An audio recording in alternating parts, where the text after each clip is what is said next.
నైజీరియాలో shopping ఎలా ఉంటుందని ఎప్పుడైనా ఆలోచించారా? ఇక్కడ రోడ్స్ ఎలా ఉంటాయి? బజార్‌లో మనుషులు ఎలా షాపింగ్ చేస్తారు? ఇండియన్ ఐటెమ్స్ నిజంగానే ఇక్కడ దొరుకుతాయా? మరి చివరికి బిల్ చూసాక షాక్ అవుతామా లేదా? ఈ వీడియో మొత్తం చూడండి, మీకే అర్థమవుతుంది. Hi everyone, I'm Rihana. Welcome to Rihana stocks and blogs. ఈ వీడియో లాస్ట్ వరకు చూడండి. బిల్ చూసిన తర్వాత నా ఫీలింగ్ ఏంటో చెప్తాను. ఇప్పుడైతే మేము గ్రోసరీ షాపింగ్‌కి వెళ్తున్నాము. ఇదొక casual day in my life video. నైజీరియాలో ఏంటి అంటే మండే టు సాటర్డే వరకు ఉంటుంది. సో సండే ఒకటే హాలిడే ఉంటుంది కాబట్టి సాటర్డే రోజే కొంచెం టైం ఉన్నప్పుడు ఏదైనా గ్రోసరీస్ తక్కువైనా లేకపోతే ఇంట్లో ఏది కావాలనుకున్నా ఆ రోజే షాప్ చేసేసుకుంటే సండేకి ఎటువంటి ఇబ్బంది లేకుండా ఉంటుంది. అండ్ చికెన్ కూడా సండే రోజు వెళ్తే షాప్స్ చాలా లేట్గా ఓపెన్ చేస్తారు. ఇంకా వంట ప్రతిదీ ఇంకా లేట్ అయిపోతూ ఉంటుంది. సో సాటర్డేనే షాపింగ్ చేసుకోవడం బెటర్. ఇప్పుడు మేము యాక్చువల్లీ బజార్కి వెళ్తున్నాము. బజార్ అంటే ఏంటి అంటే ఇక్కడ ఇండియన్ గ్రోసరీస్ అన్నీ దొరుకుతాయి అక్కడ. అక్కడికి వెళ్తూ ఉంటే కానీ మా నైబర్ చెప్పారు, ఇక్కడ ఇంకొక షాప్ ఉంది, అక్కడ మనకి కొంచెం తక్కువలో వస్తాయి అండ్ ఇండియన్ బజార్లో దొరికేవన్నీ అక్కడ దొరుకుతాయి అంటే ఇంకా ఆ షాప్కి వెళ్ళిపోతున్నాము. అండ్ ఇది వచ్చేసి ఒక ఇండియన్ లేడీ అండ్ హస్బెండ్ వీళ్ళు రన్ చేస్తున్నారు ఈ షాప్ని. వీడియో స్టార్టింగ్లో అడిగాను కదా ఇక్కడ రోడ్స్ ఎలా ఉంటాయి అని. ఇక్కడ రోడ్స్ చూడడానికి చాలా డిఫరెంట్గా అనిపిస్తాయి. ఇండియాలో రైట్ సైడ్ డ్రైవింగ్ ఎలానో నైజీరియాలో లెఫ్ట్ సైడ్ డ్రైవింగ్ అలా ఉంటుంది. సో లెఫ్ట్ సైడ్ డ్రైవింగ్కి తగ్గట్లు మనం రూల్స్ అండ్ రెగ్యులేషన్స్ ఫాలో అవ్వాల్సి ఉంటుంది. కొంచెం అలవాటైన వాళ్ళు మాత్రం డ్రైవింగ్ లైసెన్స్ ఉంటే ఎక్కడికైనా వెళ్ళొచ్చు. ఇంక మనం వచ్చేసాం ఈ షాప్కి. ఇండియన్స్ రన్ చేస్తున్న షాప్ అని చెప్పాను కదా, ఈ షాపే అనమాట. మనకి ఇక్కడ గ్రోసరీస్ ప్రతి ఒక్కటి దొరుకుతుంది. ఈ షాప్కి మేము మెయిన్గా రావడానికి రీజన్ ఏంటి అంటే చింతపండు బయట తీసుకుంటే నల్లగా గట్టిగా ఉంటుంది. అందుకని ఇక్కడ బాగుంది అని చెప్తే అందుకని ఇక్కడికి వచ్చాము. ఇంకా కొన్ని గ్రోసరీస్ కావాల్సినవన్నీ ఇక్కడే తీసేసుకున్నాము. ఇవి చూడండి, ఇండియన్ బిస్కెట్స్. నైజీరియాలో ఇవి దొరకడం నిజంగా సర్ప్రైజింగ్. ఇండియాలో తినే బ్రాండ్స్ ఇక్కడ కనిపిస్తే మనకు ఒక హోమ్ ఫీలింగ్ వస్తుంది. అండ్ లేస్ ఇవన్నీ కూడా ఒక ఇండియన్ వైబ్స్ వచ్చాయన్నమాట చూస్తే. ఒక 20 రూపీస్ లేస్ ప్యాకెట్ నైజీరియాలో ఎంత అనుకుంటున్నారు? 1000 ఆర్ 1200 ఉంటుంది. అంటే ఒక 65-75 రూపీస్ అలా ఉంటుంది. నైజీరియాలో ఇండియన్ గ్రోసరీస్ మనకి ఎక్స్పెన్సివ్గానే అనిపిస్తాయి. ఈ షాప్లో మనకి అప్పడాలు, వడియాలు, మైదా, కందిపప్పు, మినపప్పు ఇలాగ ప్రతి ఒక్కటి దొరుకుతుంది. బట్ ఒకటి అమ్మమ్మలు first grade, second grade, third grade మినపప్పులు ఎంచుకున్నట్లు అలా అయితే ఉండదు. మనకి ఏ బ్రాండ్ దొరికితే అదే తీసుకోవాలి. దాంతోనే మంచిగా చేసుకుందామా లేదా అదొకటే ఎక్స్పెక్ట్ చేసి మనం అక్కడికి వెళ్ళాలంతే. అండ్ ఇక్కడ రెడ్ లేబుల్ ప్రతిదీ దొరుకుతుంది. అండ్ నైజీరియాలో ఎక్కువ జీడిపప్పు ఫ్యాక్టరీస్ ఉంటాయి. దాని గురించి నేను సపరేట్గా ఇంకేదైనా వీడియోలో మాట్లాడతాను. ఇంక ఇక్కడ ఏమేమి ఉన్నాయో చూసుకుంటూ కావాల్సింది తీసుకున్నాము. షాపింగ్ చాలా తొందరగా అయిపోయింది. సో చిన్న క్లిప్స్ మాత్రమే ఉన్నాయి నా దగ్గర. ఇంకా బిల్ చేయించుకొని బయలుదేరిపోయాము. బయటకు వస్తే ఇక్కడ కొన్ని వెజిటేబుల్స్ కనిపించాయి. ఇక్కడ కొబ్బరికాయ అండ్ కొన్ని వెజిటేబుల్స్ తీసుకున్నాం. అండ్ మన దగ్గర కొబ్బరికాయ ప్రైస్ ఎలా ఉంది నాకు కింద కామెంట్స్లో చెప్పండి. ఇక్కడైతే 1000 నాయిరా 1200 నాయిరా చెప్పారు, కానీ 1000 నాయిరాకి ఇచ్చారు. అంటే ఇది కూడా మనకి 61-65 రూపీస్ మధ్యలో పడుతుంది అనమాట ఒక కొబ్బరికాయ. నైజీరియన్ పీపుల్ గురించి ఒక ఇంట్రెస్టింగ్ విషయం చెప్పాలి అంటే ఇక్కడ పీపుల్ చాలా ఫ్రెండ్లీగా ఉంటారు. లైక్ మనం రోడ్డు మీద వెళ్తే పక్కన వాళ్ళని పట్టించుకోం, కానీ అలాంటిది వీళ్ళు మాత్రం జస్ట్ గ్రీట్ చేసేనే వెళ్తారనమాట. అంత ఫ్రెండ్లీగా ఉంటారు, అంత రెస్పెక్ట్ఫుల్గా ఉంటారు వీళ్ళు. ఇక్కడ నుంచి ఇంకొన్ని కావాల్సినవి తీసుకోవడానికి బజార్కి వెళ్ళిపోతున్నాము. బజార్ ఏంటి అంటే మనకి ఇండియన్ థింగ్స్ అన్నీ దొరికేస్తాయి. గ్రోసరీస్ నుంచి ప్రతి ఒక్కటి దొరుకుతాయి.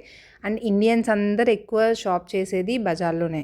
బజార్ ముందే మనకు ఒక వెజిటేబుల్ షాప్ ఉంటుంది. అక్కడే మనకి కొన్ని ఇంపోర్టెడ్ వెజిటేబుల్స్ కానీ ఫ్రూట్స్ కానీ దొరుకుతాయి. మనకి ఏమైనా దొరకనివి లేకపోతే ఎక్కడ చూడనివి నైజీరియాలో ఏమైనా చూడాలంటే నేను అక్కడికే వెళ్తాను. అండ్ ఇదే బజార్. బజార్లోకి ఎంటర్ అవ్వగానే ఒక మంచి బేకరీ స్మెల్ వస్తుంది. బన్స్, బ్రెడ్స్ ఇవన్నీ కూడా అక్కడ బేక్ చేస్తూ ఉంటారు. అండ్ కొన్ని నార్త్ ఇండియన్ ఐటమ్స్ కూడా అక్కడ దొరుకుతాయి. అండ్ ఇవన్నీ చేసేవి కూడా ఒక ఇండియన్ షెఫే. ఇంకా బజార్ లోపలికి వెళ్తే మనకి యాజ్ యూజువల్ షాపింగ్ మాల్స్ ఎలా ఉంటాయో ఆల్మోస్ట్ అలానే ఉంటుంది. బజార్లో ఏంటి అంటే మనకి నైజీరియన్ ఐటమ్స్, ఇండియన్ ఐటమ్స్ అన్నీ దొరికేస్తాయి. మేమైతే మంత్ స్టార్టింగ్లో ప్లాన్ చేసుకుంటాము. ఏ గ్రోసరీస్ కావాలన్నా అదంతా లిస్ట్ చేసి మంత్ స్టార్టింగ్లో తెచ్చేసుకుంటాము. కానీ ఎప్పుడైనా ఇలాగా చిన్నవి అయిపోయినప్పుడు ఇలా ఇంకొక రోజు పెట్టుకొని రావాలంతే. సో చూస్తూ ఉండండి ఇక్కడ ఏమేమి ఉన్నాయో.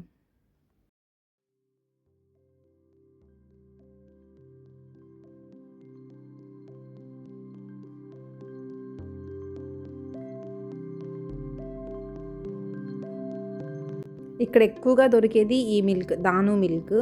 ఇది మనకి 1 లీటర్ వచ్చేసి ఒక 3000 వరకు ఉంటుంది నాయిరాలో, అంటే ఇండియన్ రూపీస్లో 180 రూపీస్ అలా పడుతుంది. ఇక్కడ ఎక్కువగా ఈ మిల్కే దొరుకుతాయి మనకి.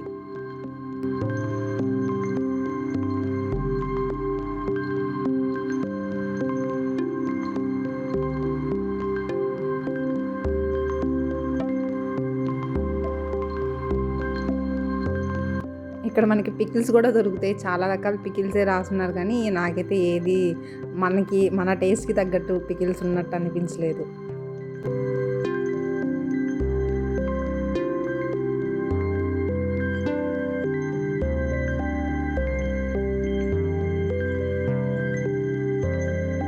ఇక్కడ మనకి ఇండియా కుర్కురేస్ అండ్ కొన్ని ప్యాకెట్ చిప్స్ ఇవన్నీ దొరుకుతాయి, కానీ ఎక్స్‌పెన్సివ్‌గా ఉంటాయి. ఇక్కడ కూడా ఆవాలు, జీలకర్ర నుంచి స్టార్ట్ అయ్యి డ్రై ఫ్రూట్స్, నట్స్ అండ్ ఇంకా మినపప్పు, కందిపప్పు, ఆట, రైస్ ఇవన్నీ దొరికేస్తాయి. జస్ట్ మనం చూసుకొని వెతుక్కొని ఏది కావాలో అది తీసుకోవడమే. కానీ అన్నీ ఇండియన్ వస్తువులే దొరుకుతాయి. కానీ బ్రాండ్స్ మనం ఎక్స్పెక్ట్ చేసిన బ్రాండ్స్ ఉంటాయా అంటే కొన్ని ఉంటాయి. కొన్ని ఆశీర్వాద్, ఎవరెస్ట్ ఇలాంటివి కొన్ని బ్రాండ్స్ ఉంటాయి. జైనం, ఎండిహెచ్ ఇలాంటివి కొన్ని ఉంటాయి.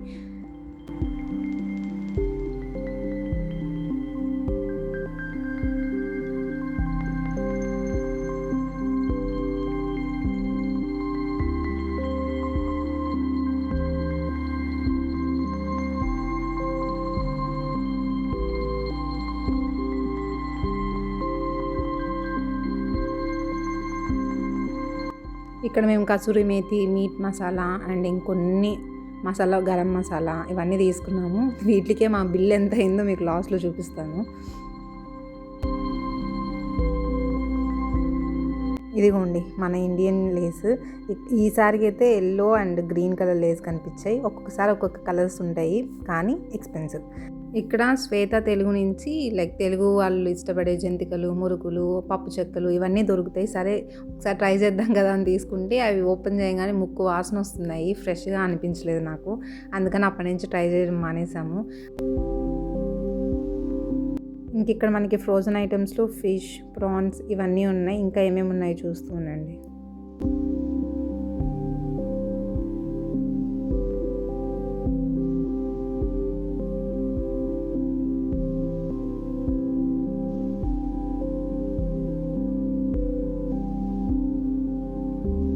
మనకి స్టేషనరీ ఐటమ్స్ అంతా ఈ సైడ్ ఉంటాయి. అండ్ మా షాపింగ్ చాలా తొందరగా అయిపోయింది కాబట్టి నేను ఎక్కువ క్లిప్స్ ఏం తీయలేదు, చాలా మినిమం ఉన్నాయి. బట్ నెక్స్ట్ టైం వెళ్ళినప్పుడు ప్రతిదీ ఎక్స్ప్లోర్ చేస్తాను.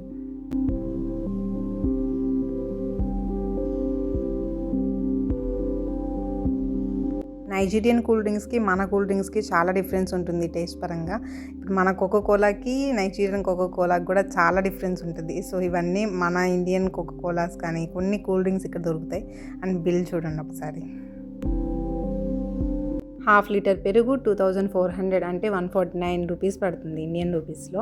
అండ్ కారం వచ్చేసి 3080 191 రూపీస్ పడుతుంది. కసూరి మేతి 1500 నాయిరా అంటే 93 రూపీస్ పడుతుంది.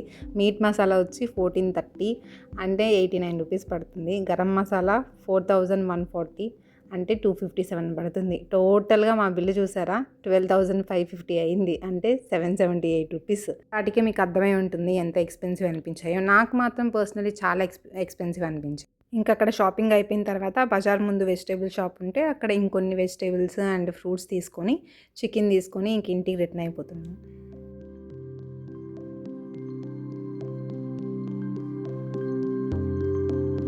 మా ఇంటి నుంచి బజార్కి ఏ ట్రాఫిక్ లేకపోతే జస్ట్ 10 మినిట్స్లో వెళ్ళిపోవచ్చు. ట్రాఫిక్ ఉంటే ఇంకా చెప్పక్కర్లేదు, 30 మినిట్స్ 40 మినిట్స్ అలా పట్టేస్తుంది.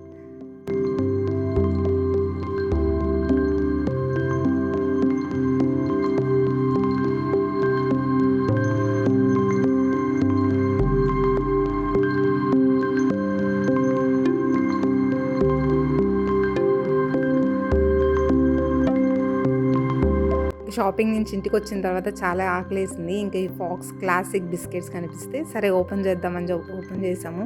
మీకు ఈ బిస్కెట్స్ గురించి తెలుసా? నాకైతే తెలియదు, నేను చూడడమే ఇదే ఫస్ట్ టైము. లోపల ఓపెన్ చేస్తే చాలా టైప్సే ఉన్నాయి బిస్కెట్స్. మేము ఒక సెట్ అనుకున్నాం కానీ దీంట్లో యాక్చువల్లీ 2 సెట్స్ ఉన్నాయి. దీంట్లో మీకు చూస్తే ఏ బిస్కెట్స్ తినాలనిపిస్తుంది కమెంట్స్లో చెప్పండి. ఈ బిస్కెట్స్ చాలా కాస్ట్ ఉంటాయని విన్నాను నైజీరియాలో అండ్ ఇండియాలో కూడా. కానీ ఎంత ఉంటాయో నాకు తెలీదు. మీకేమైనా తెలిస్తే నాకు కమెంట్స్లో చెప్పండి. మీకు ఏ బిస్కెట్స్ నచ్చాయి? నాకైతే ఆ ఫస్ట్ మన జామ్ ఏదైతే ఉందో మిడిల్లో అది చాలా బాగా నచ్చింది. ఇంకా మాకు నచ్చినట్టు తినేసాము. మీకు ఈ వీడియో ఎలా అనిపించింది? మీకు ఈ వీడియో నచ్చితే లైక్ చేయండి. నైజీరియా లైఫ్ గురించి ఇంకా ఇలాంటి వీడియోస్ కావాలంటే ఛానల్ని సబ్స్క్రైబ్ చేయండి. మీకు ఇంకా నైజీరియా గురించి ఏమైనా తెలుసుకోవాలనుకున్నా, లేకపోతే మీకు ఇంకేమైనా డౌట్స్ ఉన్నా నాకు కమెంట్స్లో చెప్పండి. Thanks for watching.